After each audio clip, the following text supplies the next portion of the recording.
Here's my audience.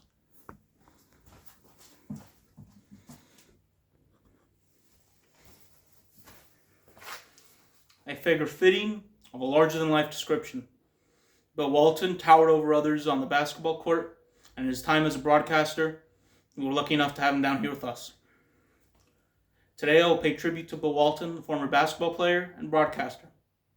Over the course of my speech, I will speak about his resilience, his infectious joy, and his advocacy. To begin with his resilience,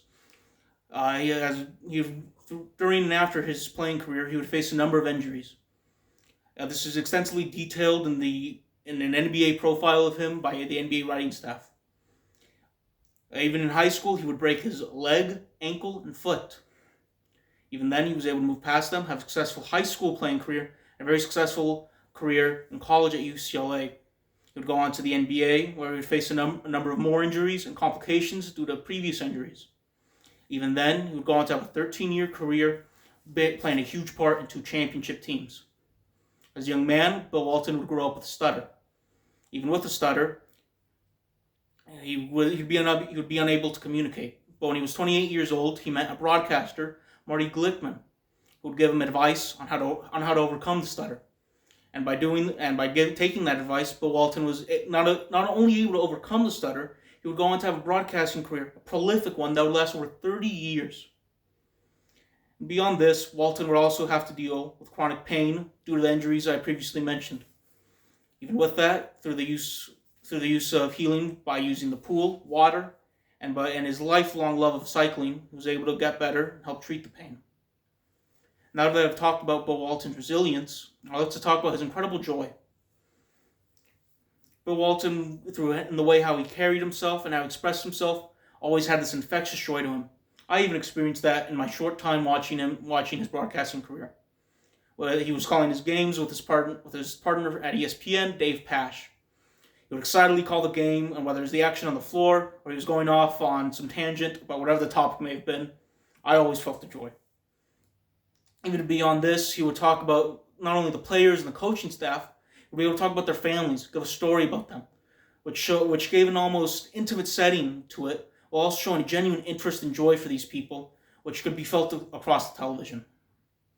Even beyond my own experience with him, there's a documentary called The Luckiest Guy in the World about Bill Walton, where it has a number of interviews from his family, his former colleagues, and his former teammates, detailing how he would bring joy to their life. It was how Bill Walton would carry himself, and his love and energy for life, where the joy would always be felt by others around him, or even myself and others who watched him on television. Now to talk about some of the advocacy Bill Walton was known for, just some of them. Bill Walton was never one who was shy to speak his mind. First of all, I'd like to talk about something I previously mentioned with the Stuttering Foundation. He'd become a spokesperson for them in 1996, where he detailed that story of his meeting with Marty Glickman, how he would take his advice to overcome it. In this piece, he would also detail how he overcame it, whether it was chewing gum, practicing sounds he would struggle with, and he gave that advice to others to hopefully help them. Another thing Bill Walton had often advocated for was people with chronic pain, something he also dealt with due to those injuries. He worked with the Advanced Medical Technology Association. The Advanced Medical Technology Association also detailed how Walton would be an advocate for awareness and access to technology that could deal with chronic pain. And it was in the early 70s, as a college student, Walton would participate in protests against the Vietnam War. He would even get arrested in one. After get out of jail by his coach John Wooden informed him that it would be better to write letters. Taking his advice, Walton took Wooden's stationery and secretly sent it to President Nixon at the time to show his opposition to the war. Conclusion, Bill Walton can be described in a number of ways. His resilience, his infectious joy, and his advocacy I've detailed today hopefully does some justice to the greatness and decency of Bill Walton.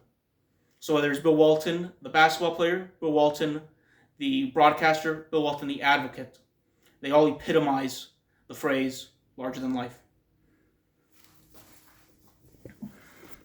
And here's my audience.